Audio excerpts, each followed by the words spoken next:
Welcome to the most powerful video you'll ever watch.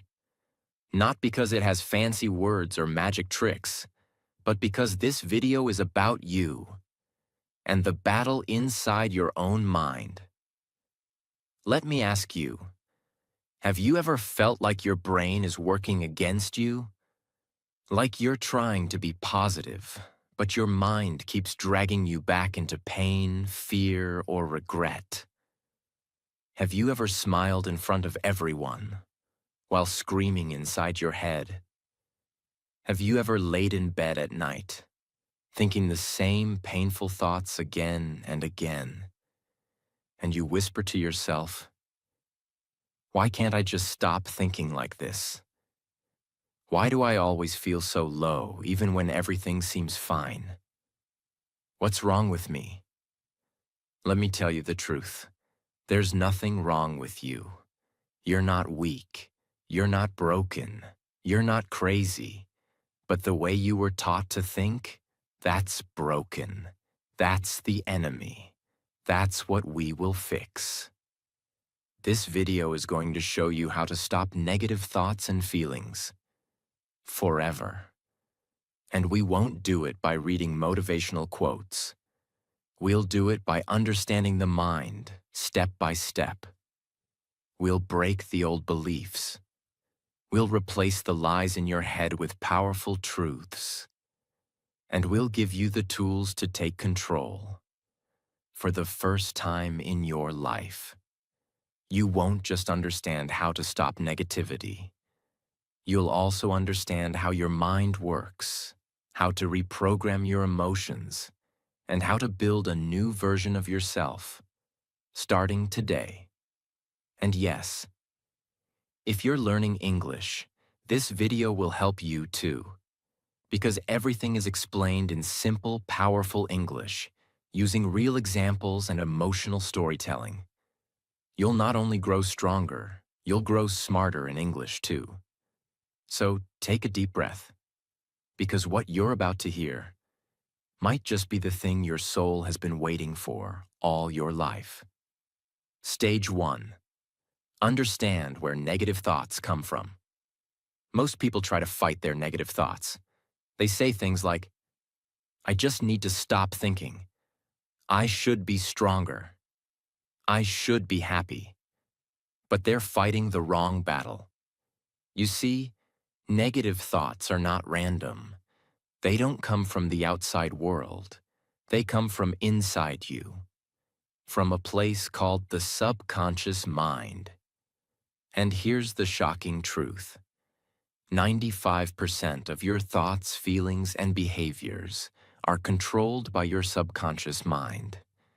That means you are only truly conscious for 5% of your day. Let me explain. What is the subconscious mind? Your subconscious is like a recording machine.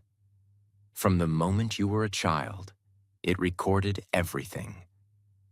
The way your parents talked to you, the way your teacher reacted when you made a mistake, the way people treated you when you failed, the fear in your mother's eyes when there was no money, the pain of being laughed at, ignored, or rejected. All of it was recorded, silently, without permission. And now, when you grow up, those recordings become your thoughts. So when you say, "I'm not good enough. I always mess things up. I'll never be successful.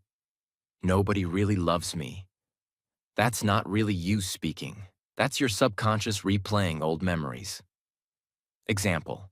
Let me tell you about Daniel. He's 26, smart, kind, funny. But every time he starts something new, a job, a relationship, a project, he quits. Why? Because every time something goes wrong, a voice in his head says, "You're just a failure. Why even try? You'll embarrass yourself again. You're not made for this." And Daniel believes that voice. But here's what Daniel doesn't remember. When he was 9 years old, he got up in front of his class to present a school project. He was nervous. His voice was shaking. And when he accidentally read a word wrong, the whole class laughed. Even the teacher smiled. Daniel went home crying that day. He didn't tell anyone. But that moment became a permanent scar in his subconscious mind. That scar became a voice. And that voice became a belief. And that belief controlled his life. That's what negative thoughts are. They're old pain disguised as truth. So, what can you do? You don't fight negative thoughts like enemies. You observe them like detectives. Next time you think, "I'm not good enough," stop and ask, where did this thought come from? Who made me believe this? What is this memory connected to? Because once you understand the source, the thought starts to lose its power. Your first mission. Tonight, take 10 minutes. Sit quietly. And write this question at the top of a page. What are the 3 negative thoughts I think the most? And for each one, ask, where did this come from? Who taught me this? You'll be shocked at what you discover. You'll realize that most of your negative thinking didn't come from you. It came from someone else. And it's been living inside you rent-free. But not anymore. Because the moment you see the lie, you stop living inside it. You cannot fix your mind unless you understand it. You cannot silence your thoughts unless you trace their roots. And once you know that 95% of your thinking is just programming, you finally understand that you are not your thoughts. You are the one who can rewrite them. Stage 2. The invisible loops that trap you. You've heard people say, "I'm trying to be positive. I'm journaling. I'm doing affirmations." But still, they feel low. They feel like they're stuck in the same place no matter how hard they try. Same emotions, same pain, same anxiety. And they ask, why do I feel like I keep going in circles? Because they are. Welcome to the loop, the invisible mental trap that's been running your life behind the scenes. What is a mental loop? A mental loop is a pattern of thinking that feeds itself. It's like a song stuck in your head.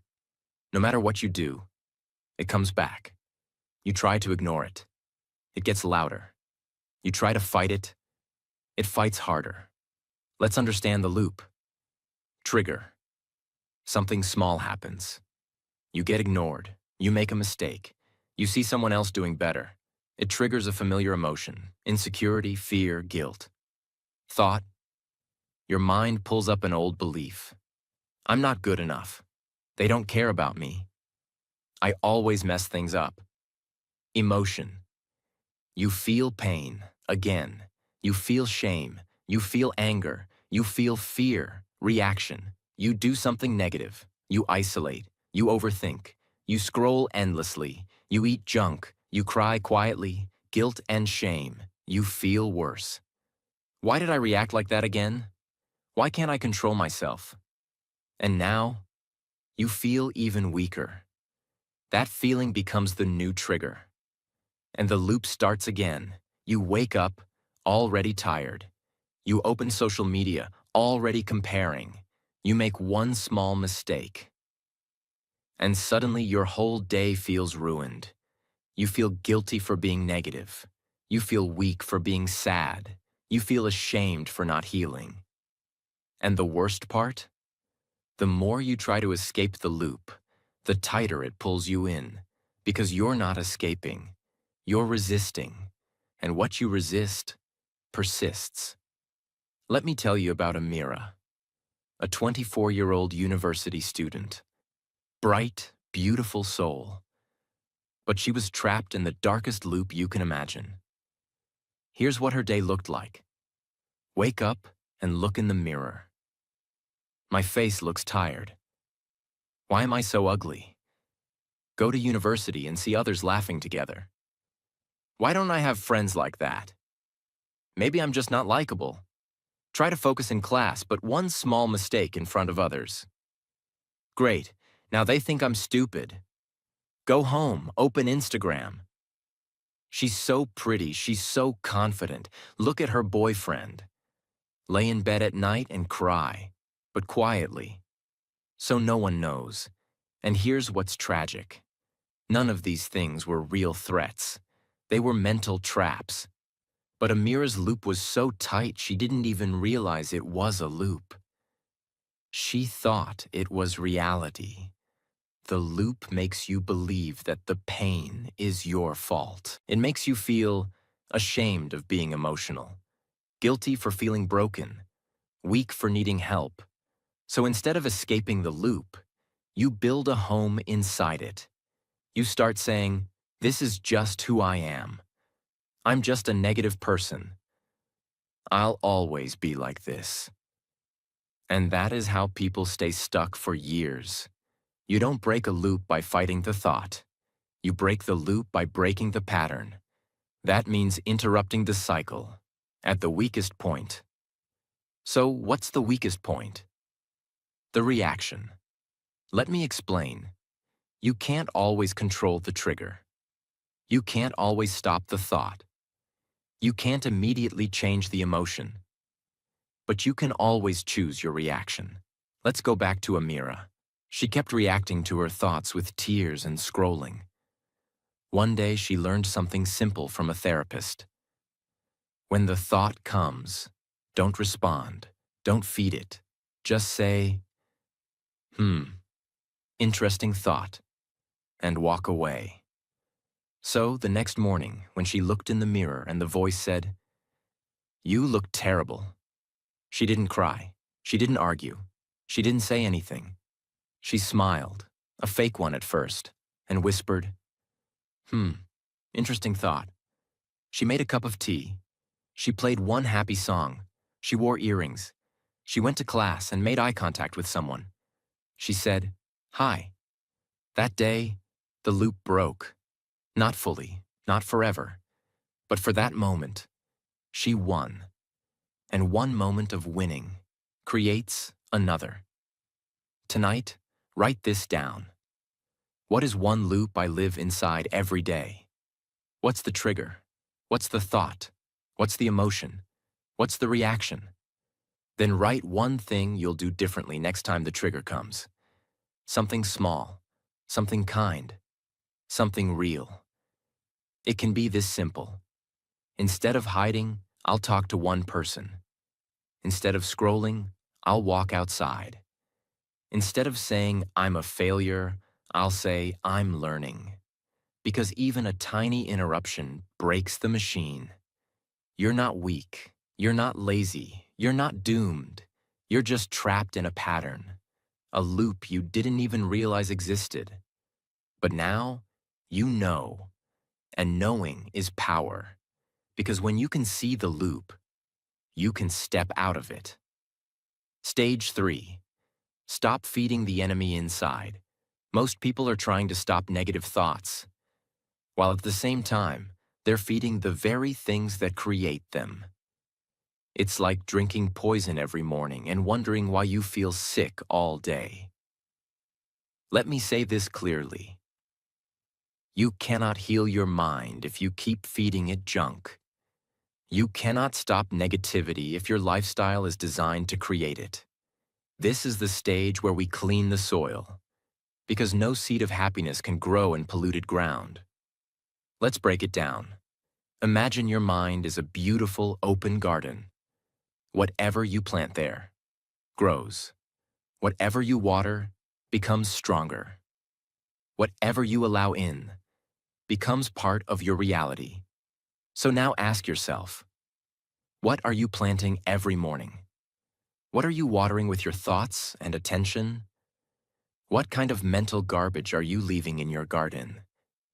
If all you feed your mind is fear-based news, toxic social media, fake perfection, drama videos, gossip reels, sad love songs, dark, depressive thoughts, then what do you expect your mind to produce? Joy? Peace? Motivation? Impossible. You're asking your mind to grow flowers in toxic soil. Let me show you a metaphor that will hit you hard. Imagine there's a room with a giant black mirror on the wall.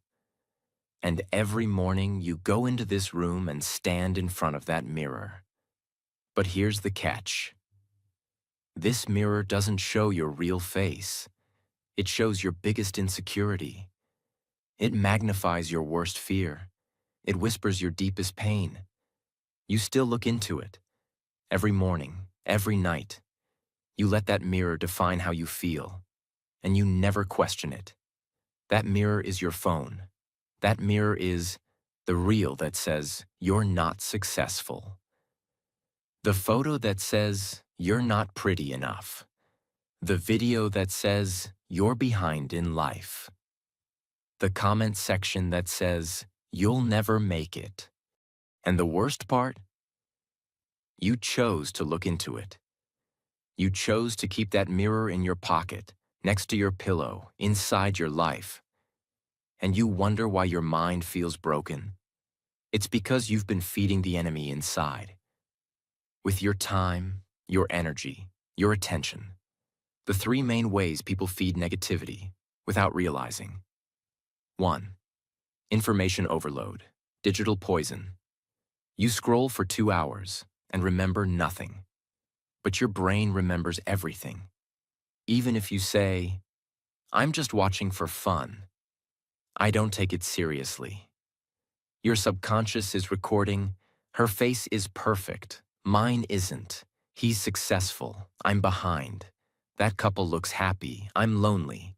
That guy bought a new car, I'm broke. You don't feel it instantly.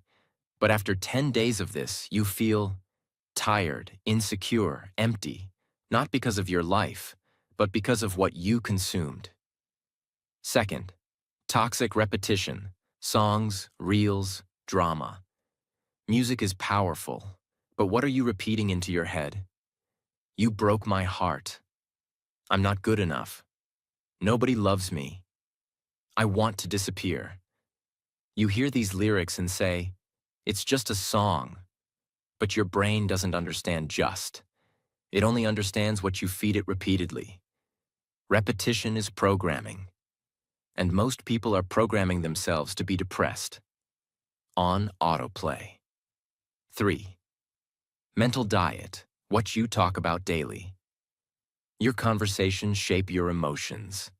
If every day you talk about what you hate, who betrayed you, why life is unfair, how everything's going wrong, then what are you feeding your brain? Negativity becomes your default language. Let me tell you a different kind of story. There was a glass of clear, pure water sitting on a table. It was peaceful, it was clean, it was balanced. One day, someone came and dropped one drop of black ink in it.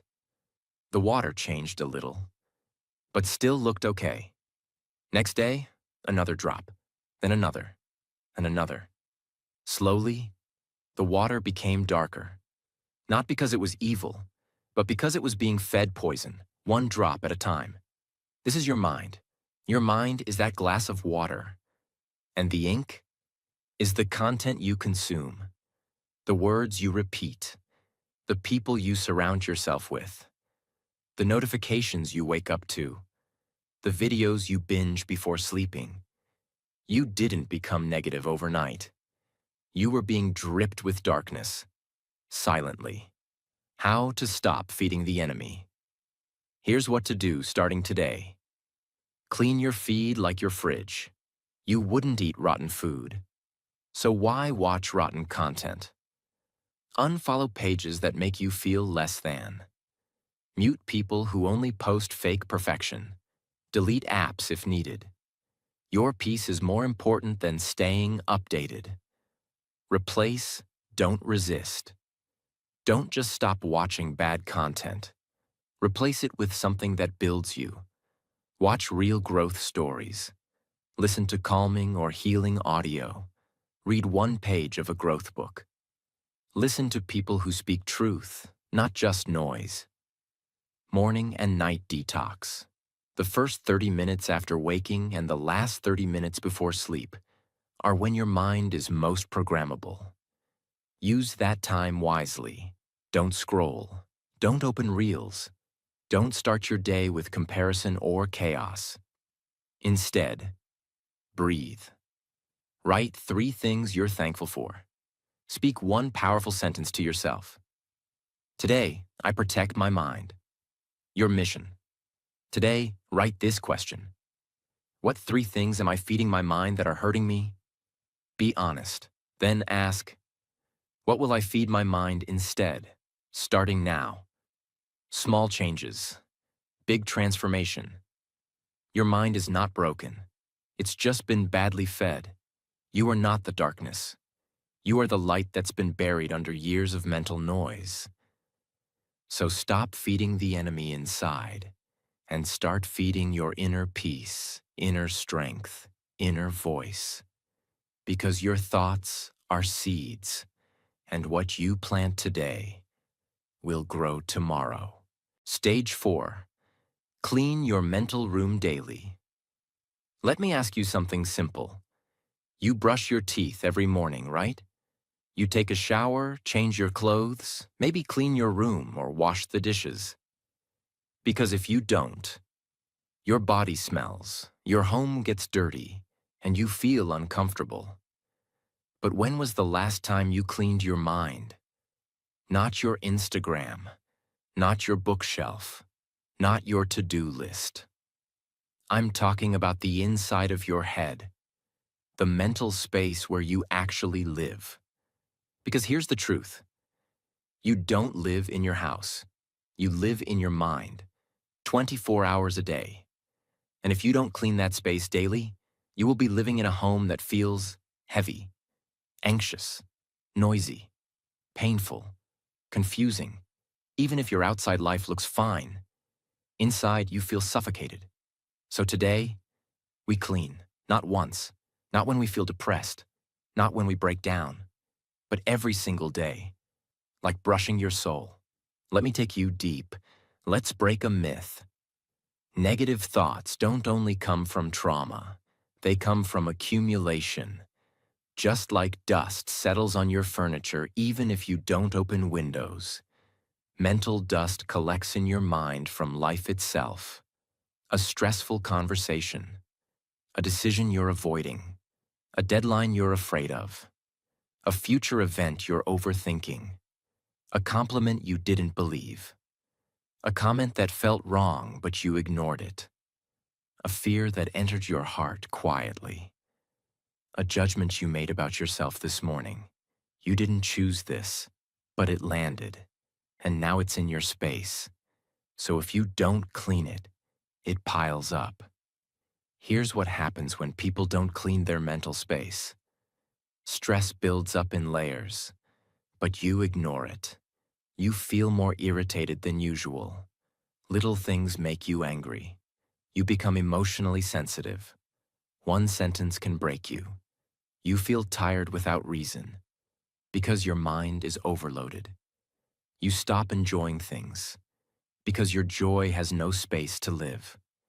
You start avoiding life, because everything feels like too much. And slowly, without realizing, you stop being you. You stop laughing loudly. You stop dancing freely. You stop speaking confidently. You stop trusting your ideas. You stop dreaming. Not because you're weak, not because you're lazy, but because your mental room is full of unprocessed emotion. Imagine a small room with 100 open cardboard boxes. Each box contains something from your mind. One has a painful memory. One has your unfinished goals. One has your financial stress. One has a conversation you're avoiding. One has your fear of rejection. One has a thought you had at 3 a.m. One has your guilt.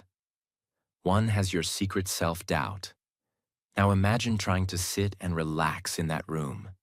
You can't. There's no space to breathe. This is what your mind becomes when you never pause to clean it. Here are 6 powerful, fresh, non-repetitive daily practices to clean your mental room. They require no app, no therapist, no external help. Only you, your intention, and your inner awareness. 1. The thought shelf method. Mentally put thoughts aside.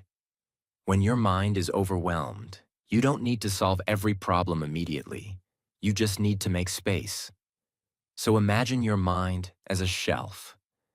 And when a thought keeps repeating, you gently say, "This doesn't need to be solved right now. I'll place it on the shelf. It'll wait." You're not ignoring the thought. You're giving it a home so it doesn't float around. This stops your mind from replaying the same thoughts over and over like a broken CD. 2. Temperature check, emotional awareness reset. Once a day, maybe at 4 p.m., pause and ask yourself, what am I feeling right now? Where do I feel it in my body? Why might I be feeling this?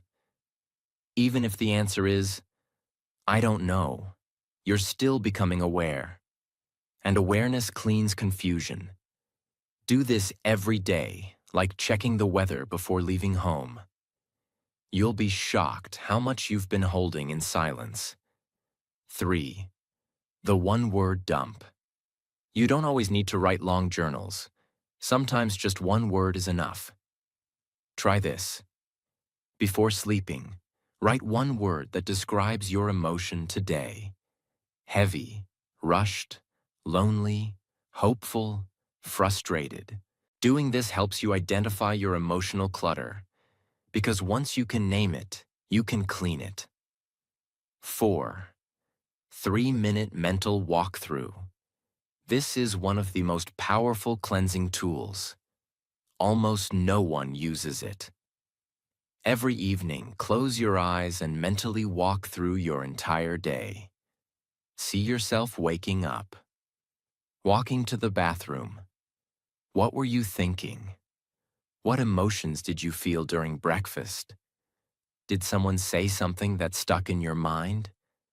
Where did your mood shift? This is not about overthinking. It's about noticing. Because when you notice, you release. When you name it, you drain it. Even 3 minutes of this can unload more emotional weight than hours of advice. 5. Speak to yourself like you're a child. Before bed, sit quietly and say one kind thing to yourself, as if you were speaking to a small, scared child. Say, "You did your best today. It's okay to feel tired. I'm proud of you for not giving up. You made it through. That's enough. You are safe now." Do this daily, and you will start healing your self-image. Because the most dangerous dirt in your mind is not fear, it's self-hatred. 6th micro-forgiveness exercise. Each day, choose one small thing to forgive. Someone who interrupted you. A past version of yourself. A mistake that still haunts you. A friend who didn't message back. A moment where you felt ignored. Say quietly, "I release you. I'm done carrying this. My peace matters more." You don't need an apology. You don't need closure. You just need to put it down and walk lighter. Pick any 3 of these practices and do them tonight before bed. Make it a ritual, like brushing your mind. Because when your mental room is clean, you sleep deeper, you speak softer, you focus sharper, you feel freer, you dream bigger. You're no longer controlled by chaos. You're in control of your space. You are not too sensitive. You are not overreacting. You are not broken. You are simply overcrowded. And when something is too full, even a feather can break it. So make cleaning your mind a daily ritual. Not when you collapse. Not when you cry. Not when life forces you. Do it before it's too late. Do it because you deserve clarity. Do it because peace is not a gift. It's a habit. Stage 5. Replace, don't fight. Let me start with this truth. You will never win a war by screaming at your enemy. And you will never win peace by screaming at your thoughts. And yet, That's what most people are doing. They say, I just want to stop thinking negatively. How do I shut off these thoughts? I'm tired of this voice in my head. So, what do? They fight. They try to block the thought. They say, stop thinking this. Why am I like this?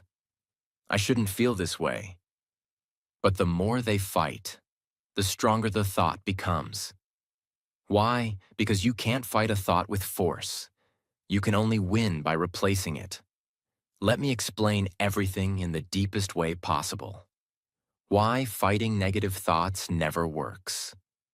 The moment you say, I don't want to think about this thought, your brain focuses more on that thought, because the brain doesn't hear don't.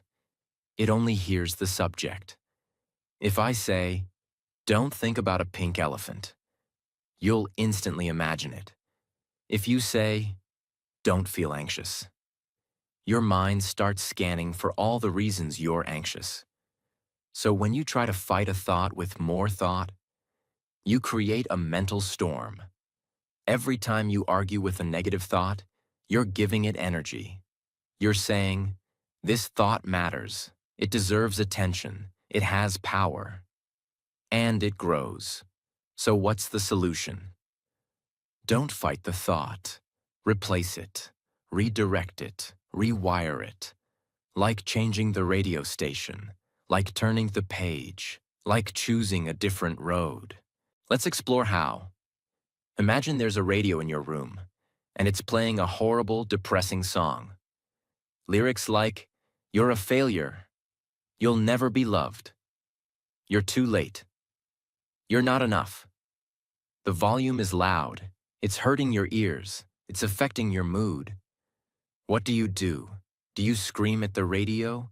Do you beg it to stop? Do you cry in front of it? No, that would be pointless. You either change the station, lower the volume, turn it off, play your own music louder. This is how replacement works. You don't beg your brain to stop, you give it a new direction. Thoughts are like habits, and the best way to break a habit is to replace it with another one. Here's the secret. You can't erase a thought. You can only overwrite it. Your brain works like a chalkboard. If you write something painful on it, the only way to remove it is by writing over it with something better. Negative thought replacing thought. I always mess things up. I learn faster because I've failed before. No one cares about me. Someone loves me even if I forget. I'll never be successful. I haven't reached it yet, but I will. I'm too sensitive. I feel deeply, and that's a strength. What if I fail? What if I succeed? You're not lying to yourself. You're redirecting the spotlight. And when you repeat the replacement often enough, it becomes the default voice in your head. Imagine a large white wall, perfectly painted, but right in the center there's a small black hole. Most people walk past the wall and never notice it. But one person stops and stares. They can't stop looking at the hole. They ignore the beauty of the wall. They start thinking, why is there a hole? Will it get bigger? Did I do something to cause it? I hate this hole. Soon that small black hole becomes their entire world. But the hole never changed. Their focus did. This is how negative thoughts work. They're tiny holes in a wall of beauty. But if you focus on them long enough, they become your entire reality. You don't need to fix the hole. You need to step back and see the whole wall. That's what replacing thoughts does. It pulls you away from the hole and shows you the bigger picture again. These methods are not affirmations. They are replacement tools backed by real brain science and habit rewiring. The reversal technique. Flip the fear. When a scary or painful thought comes, ask, What's the opposite truth that could also be real? Example, I'll probably fail this interview. I might surprise myself and do better than I expect. You're not lying. You're giving your brain a new option to consider. That creates hope, and hope reduces fear. The so what method. Cut the drama. Many negative thoughts are dramatic. What if I say something wrong? What if I lose this chance? Instead of feeding the panic, say, so what if I do? Would I still be alive? Could I still grow? Would I still matter? This reduces the emotional weight and makes space for logic. The upgrade method, version 2.0 thinking. When a negative thought appears, imagine you're updating your brain's software. You're not deleting anything, just installing a better version. Original, I can't do this. Update, I'm figuring it out. Original, I'm not ready. Update, I'm becoming more ready every day. This makes your brain feel safe while moving forward. Write down the 3 most common negative thoughts you've had this week. Then write down one powerful replacement for each one. Put them on a sticky note. Say them every morning. And repeat them anytime the old thoughts try to come back. Because your brain believes what it hears often. Train it. Don't fight it. You were not born to live with a storm inside your head. But you cannot stop that storm by screaming at it. You can only change the weather by changing the forecast. That means replacing fear with possibility, replacing shame with growth, replacing doubt with progress. Because your mind is not broken. It's just been playing the same tape for too long. And now, it's time to change the music. Stage 6. Talk to yourself like someone you love. Let's begin with a painful question. If someone else talked to you the way you talk to yourself, would you still be friends with them? Think about it. What kind of words do you say to yourself when you fail, you make a mistake, you forget something, you feel tired, you cry, you get rejected? You don't say, it's okay, you're human, you'll try again. No, you say, you're so stupid. Why do you always mess things up? Nobody cares. You're such a burden. I hate myself sometimes. I'll never get it right. And the tragedy is, if someone else said that to you, even once, you'd probably walk away. But you say it to yourself, every day, and you can't walk away from your own mind. So what happens? You live inside a house where you're constantly verbally abused by your own voice. Most people have an inner critic, but for some, it becomes an inner bully. That voice does not guide. It attacks. It says, you're always behind. You're not as good as them. You're weak. You're ugly. You're lazy. You deserve to be alone. Now imagine this scenario. A 7-year-old child comes to you. They say, I made a mistake today. I feel bad about myself. I think I'm not good enough. Would you scream at them? Would you say, you're an idiot. You'll never be anything. Nobody likes you. Of course not. You would hug them. You would look into their eyes and say, it's okay. We all make mistakes. You are still worthy. Let's try again tomorrow.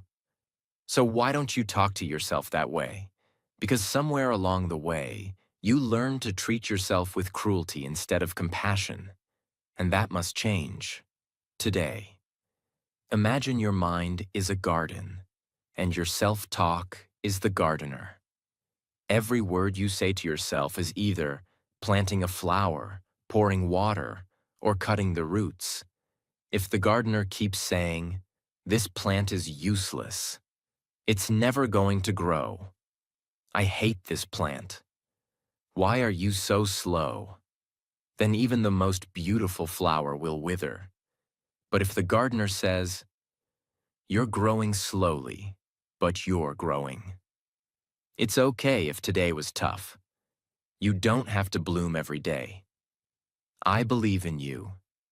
Then even the weakest plant finds the courage to stand tall again. Your self-talk is the water, the sunlight, the air of your inner world. And how you speak to yourself decides whether you wither or rise. Let's be clear. Negative self-talk is not harmless. It creates real damage. It damages your confidence. It kills motivation. It creates shame. It breaks trust in yourself. It increases anxiety. It ruins relationships. It feeds depression. It makes you believe that you are the problem. And when you start to believe that you are broken, you stop trying to heal. You stop reaching for help. You stop believing in better. Not because better doesn't exist, but because your inner voice has convinced you that you don't deserve it. What if every time you made a mistake, instead of saying, "I'm so stupid," you said, "I made a mistake and I'm learning"? What if when you were tired, instead of saying, "I'm lazy," you said, "I've done so much. I need rest, not guilt"? What if when you felt jealous, instead of saying, "I'm such a bad person for feeling this," you said, "I'm human. I feel things. That's okay"? This is not about lying to yourself. It's about speaking to yourself with the same kindness you give to everyone else. How to start talking to yourself with love. 5 life-changing practices. 1. Give your inner voice a name. Seriously. Name it. Why? Because when you say, "I think I'm a failure," you're giving your inner critic 100% credibility. But if you name it Negative Nancy or Doubt Dan, you separate your identity from the voice. You say, "Oh, that's just Nancy again. She always shows up when I try something new." It sounds silly, but it gives you power and perspective. You stop becoming the voice. You become the listener, and the listener always has a choice. 2. The best friend technique. When you feel down, ask yourself, if my best friend was feeling this way, what would I say to them? Then say that to yourself, out loud. You'll be shocked how loving your voice becomes when it's not directed at you. 3. The mirror moment. Stand in front of a mirror for 2 minutes every morning. Look into your own eyes, not to judge your skin or hair, but to say 3 things. I'm trying. I'm still here. I forgive you. Do this every day, not for motivation, but for healing.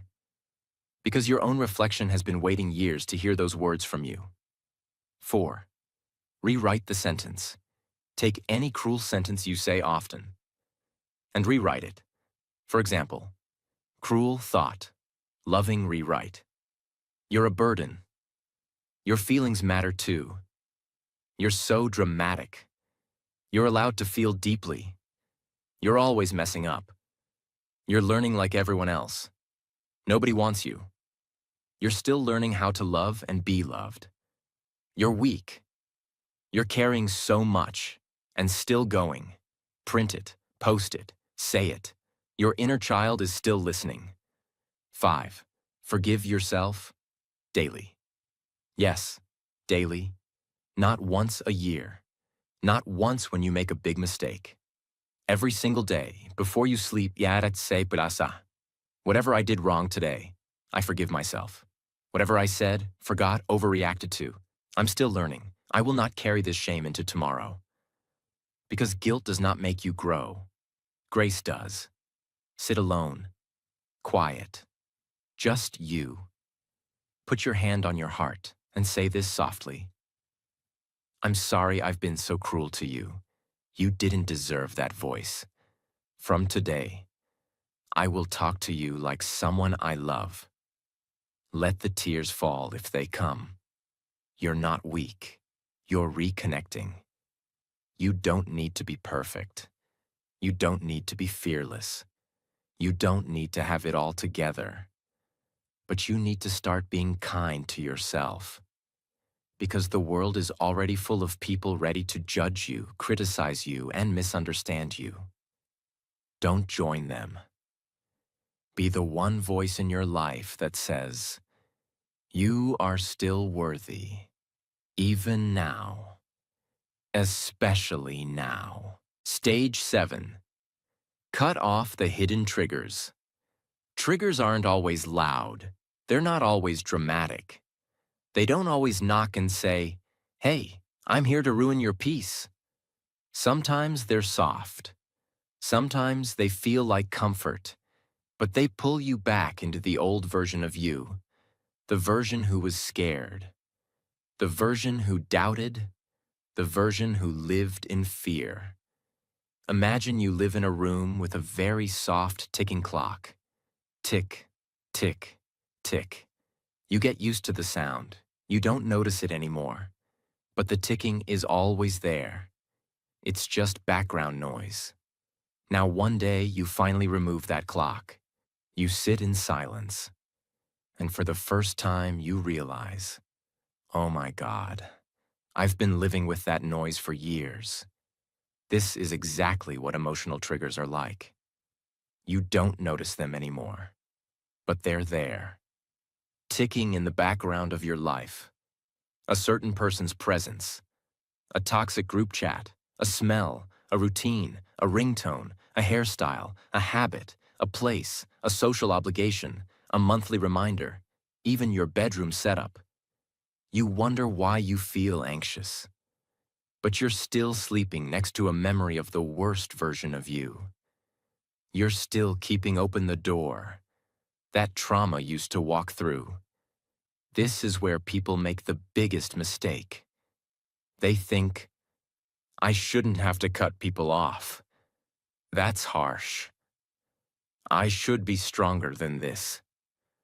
It's not fair to avoid everything that makes me uncomfortable. But listen closely. Healing is not about proving how strong you are. Healing is about protecting your energy so you don't keep bleeding internally. If a wound is fresh, you don't go running through a dusty field. You bandage it. You give it time. You avoid what could infect it. What you might need to cut off. The nice but draining friend. They don't insult you. They don't attack you. But every time you talk, you leave feeling smaller. They subtly compete. They dismiss your emotions. They always bring up your past. Let them go. The unspoken expectations. The image in your head that says, I should be doing better by now. I should be more successful. I should be married. I should be happy. That voice isn't motivation. It's a disguised mental whip. Cut it off. Not your dreams. Just your timeline. Your emotional home. Some people live in anger, not because they like it, but because it's familiar. Some live in sadness, some in fear, some in guilt. It's what they know. It's where they return every time something goes wrong. You need to build a new emotional home. Start asking, what emotion do I default to when I'm overwhelmed? Then ask, who taught me that emotion was normal? You'll often find it wasn't even yours. It was passed down, given to you. You were just renting it for so long, you forgot you could move out. Write a list called, Things That Silently Pull Me Back into Darkness. Then write 3 columns. What is it? Why does it affect me? What will I do to protect myself from it? Don't feel guilty. This isn't rejection. It's self-respect. You can't become the next version of you if you keep entertaining the people, patterns, and places that made you question your worth. You're not weak for needing space. You're wise for choosing peace over pride. You don't owe the past another visit. You owe your future a better foundation. If a plant isn't growing, you don't blame the seed. You change the environment. You protect what's blooming. And now that you've done the work of removing the darkness, it's time to do the most powerful thing of all. Turn your pain into power. Stage 8. Turn pain into power. Let's end this series with the most emotional and unforgettable stage. Because if you're watching this, you've been through something. You've cried quietly. You've questioned your value. You've battled storms no one saw. You've tried to be strong for everyone else, even when you were breaking inside. But now, it's time to take everything you've survived and use it. You've been told, let it go. Move on.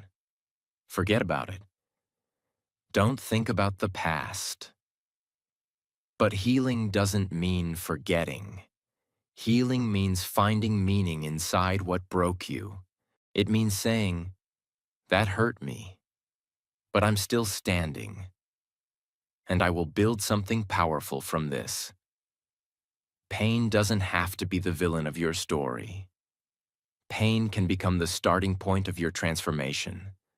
There's a beautiful Japanese art called kintsugi. When a ceramic bowl breaks, they don't throw it away. They don't try to hide the cracks. Instead, they repair it using gold. Yes, real gold. They fill the cracks with golden lacquer. So now, the bowl is more valuable, more beautiful, and stronger because it was broken. Your pain is the gold. Every tear you've cried, every lonely night, every betrayal, every fear, every fall. If you let it, that pain can become your wisdom, your strength, your story, your mission. How to turn pain into power. 4 life-altering shifts. 1. Don't ask, why me? Ask what now? You may never get the full answer to why life hurt you the way it did, but you always have the choice to ask, now that I've been through this, who do I want to become? Pain becomes power when you stop looking for revenge and start looking for rebirth. 2. Transform the emotion into expression. Every emotion is energy, and energy can't be destroyed, but it can be redirected. Turn anxiety into art, loneliness into leadership, anger into boundaries, sadness into storytelling, fear into fuel. The world doesn't need more perfect people. The world needs people who say, here's my scar, and here's what I did with it. 3. Use your pain to help one other person. If you feel stuck, lost, confused, go help one person who's feeling what you once felt. You don't need a degree. You don't need a platform. You don't need a solution. You just need to say, I've been there too, and I see you. That moment of connection, that's healing, for you and for them. Pain multiplies in silence, but it dissolves in shared humanity. 4. Build your identity around your survival, not your suffering. Stop saying, I was broken. Start saying, I'm rebuilding. Don't say, they ruined me. Say, I rebuilt myself. Because if pain is a fire, you are the gold that survived the flame. You didn't come this far to just feel better. You came this far to transform. This is not just a video about how to stop negative thoughts. This is a reintroduction to your power. Everything you've been through has been shaping you, not to destroy you, but to prepare you. So here's your final message. You are not your pain. You are not your past. You are not your thoughts. You are the power that rises in the middle of all three and chooses to become something greater. This is your story now, your chapter, your healing, your time. So now you've reached the end. Not the end of the video, but the end of a version of you that didn't know better. The version of you that thought, maybe I'll never heal. Maybe I'll never be free. Maybe this is just who I am. But now you know something different. You've seen the enemy. You've studied the patterns. You've cleaned the pain. You've changed the voice inside. You've built strength. You've protected your energy. And you've taken the hardest thing in your life and started turning it into your power. That is not a small thing. That is transformation. That is courage. That is a new life beginning. Right now. And if nobody told you this today, let me say it clearly. I am proud of you. Not because you're perfect, but because you showed up, broken, scared, tired, unsure, and still tried, still listened, still stayed till the end. That means you're ready. Your thoughts do not control you. You control what thoughts are allowed to stay. You control your healing. You control your pace. You control your story. And if you keep showing up like you did today, your life will never be the same again. Because small steps, repeated with love and honesty, become powerful lives. You are already on the way. If this video touched your heart, if it made you feel seen, understood, stronger, then I invite you to do one simple thing. Subscribe, so you can keep learning, keep growing, and keep healing. Because this channel is not just about videos, it's about transformation. It's about turning English learning into emotional strength, and turning emotional strength into a better life. We speak slowly, clearly, deeply. So even if you're still learning English, you'll never feel lost here. Here, you'll be understood. So subscribe, turn on the bell, and join this journey.